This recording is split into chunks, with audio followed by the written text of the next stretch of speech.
What do you think?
Kesal ya. Jangan yang bukan yang ini.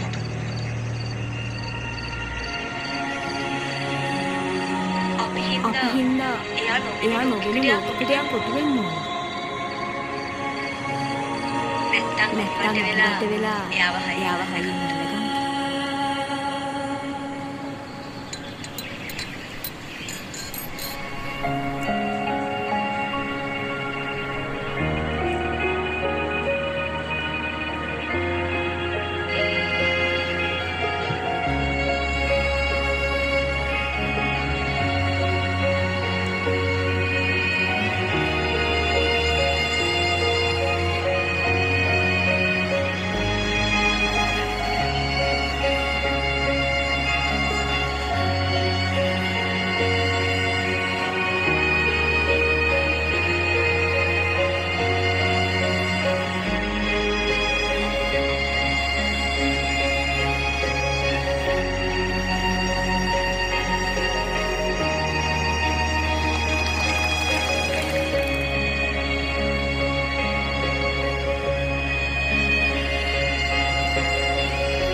කොටු වෙන්න එපා.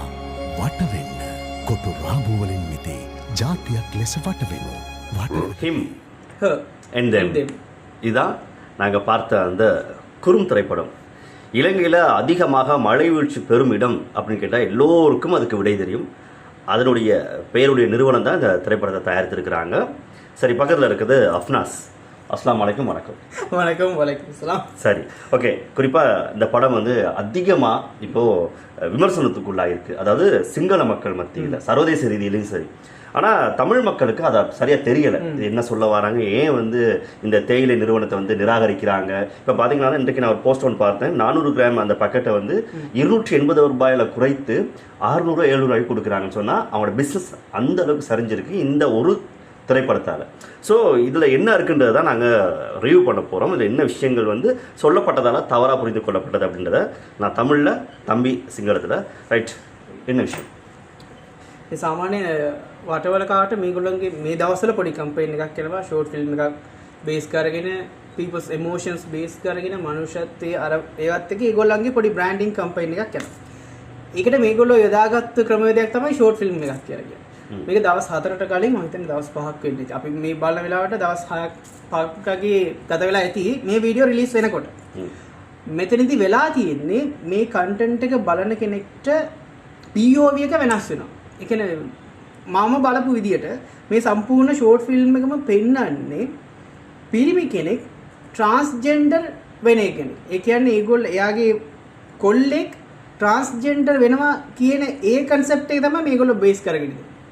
හැබැයි සමාජීය මාධ්‍යවල හා සමාජ්‍යවලට මේක යොමු වෙලා තියෙන්නේ මේක LGBTQ කියන මතයට. ඒ කියන්නේ මේ කන්ටෙන්ට් එක මේ ෂෝට් ෆිල්ම් එක LGBTQ නැත්නම් ගේ කල්චර් එකට සපෝට් කරනවා කියලා තමයි මිනිස්සු මේකට මඩ ගහන්නේ. හැබැයි මෙතනදී ප්‍රශ්නයකට වෙලා තියෙන්නේ මේ සම්පූර්ණ ෆිල්ම් එකම බේස් කරගෙන තියෙන්නේ ට්‍රාන්ස්ජෙන්ඩර්. හැබැයි ඒකත් හරියට කියලා තියෙනවද කියලා ඇහුවොත් ඒකත් වැරදි. බේසිකලි ට්‍රාන්ස්ජෙන්ඩර් කියලා කියන්නේ තමන්ගේ අර 15 13 වගේ පිරිමි කෙනෙක්ගේ වයස් වේදයත් එක්ක අපිට ෆිසිකල් ඇන්ඩ් ඉමෝෂනල් චේන්ජස් වෙනවා. ඒ වෙලාවේදී හැම පිරිමි කෙනෙක්ටම ඇති වෙන හෝමෝන් චේන්ජ් එකක් තමයි ට්‍රාන්ස්ජෙන්ඩර් කෙනෙක් වෙන්න හේතුව. හැබැයි මේ සම්පූර්ණ ෆිල්ම් එකේදී පෙන්නලා තින්නේ එයා අර කොල්ලගේ පේරන්ට්ස් දෙමෝපියෝ මේකප් කරපු නිසා පොඩි කාලේ මෙයාව කෙල්ලෙක් විදියට හදපු නිසා තමයි මෙයා ට්‍රාන්ස්ජෙන්ඩර් වෙලා තියෙන්නේ කියලා මවාපෑමක් වෙන්න. එතකොට මේ පොයින්ට් එක වැරදි. ට්‍රාන්ස්ජෙන්ඩර් කියලා කියන්නේ කම්ප්ලීට්ලි ෆිසිකල් චේන්ජ් එකක්. ඒකත් එක්ක කොල්ලෙක් ඒකට සාපේක්ෂව ගෙහණු කෙනෙක්ගේ හැසිරීමත් එක්ක ඒගොල්ලන්ගේ බොඩි ෆීචර් එකත් එක්ක එනකොට තමයි ට්‍රාන්ස්ජෙන්ඩර් කියලා කියන්නේ ඉන්නේ. හැබැයි ගේ කියලා කියන්නේ තමන්ගේ choice එක. එයාගේ physical and sexual intimacy need එකත් එක්ක තමයි ගේ කියන එක ඉන්නේ. ගේ තමන් ගේද කියලා දැනගන්නෙත් ඌ පාසල් එකෙන් අවුට් වෙලා එළියට එනකොට. මේකෙදි සම්පූර්ණ වෙන්නලා තියෙන්නේ ටෙඩි බෑ සෙල්ලම් කරන එක, ඊට පස්සේ සාරි අඳින එක, ඒව කම්ප්ලීට්ලි අයි තියෙන්නේ ට්‍රාන්ස්ජෙන්ඩර්.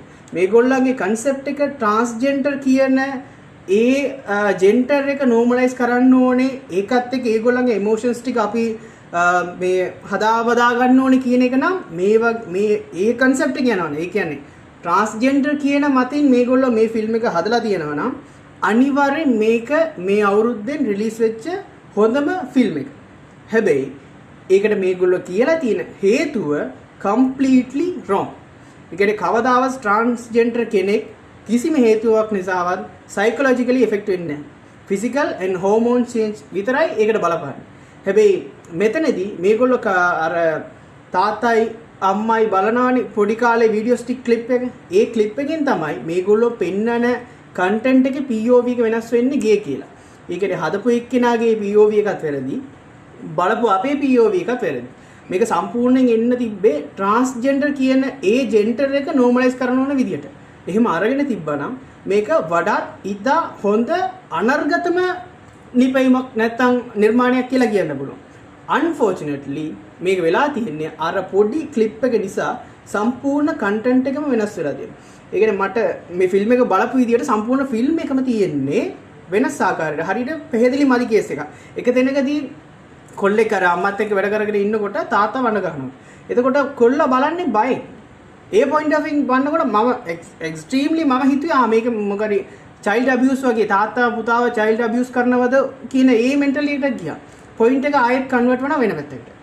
ඒ නිසා තව දෙයක් තමයි දැන් සාරි අදින එක කෙසේ වෙතත් දැන් කොම්මත් අපි පින්ක් නෝමලයිස් කරන්න ඕනේ. ඒ වගේ කෙල්ලෝ කොල්ලෝ කියලා වේදයක් නැහැ. හැමෝටම හැම දෙයක්ම පොදු ඊක්වාලිටි ජෙන්ඩර් ඊක්වාලිටි කියලා කතා කරන වෙලාවේදී මේගොල්ලෝ මේකෙදි පෙන්නන්නේ පිරිමි කෙනෙක් බොක්සින් ගහන්න ඕනේ. කෙල්ලෙක් තමයි ටෙඩි බෙයාර් එක්ක සෙල්ලම් කරන්න ඕනේ. අම්මට උදව් කරන්න හොඳ නැහැ. ඒ වගේ ස්ටීරියෝටයිප්ස් එක ආයෙත් මේ ෆිල්ම් එක හරහා අරන් එනවා. ඒ කියන්නේ මට මෙතනදී තියෙන ලොකු ප්‍රශ්නේ ලංකාව තාමත් තියෙන 1980 ගණන් වලද නැත්නම් 60 ගණන් වලද කියන ප්‍රශ්නයක් තියෙනවා. සමහර දැන් මෙතනදී කම්ප්ලීට්ලි ඒ වටවල කියන ටී බ්‍රෑන්ඩ් එක රෙස්පොන්සිබිලිටි ගන්න ඕනේ. මේක ඇඩ් එකේ මේක් කරපු කවුද කියන දැන් අපිට එක එක්කෙනා එක එක මෙයා තමයි ඩිරෙක්ටර් කියලා කියනවා.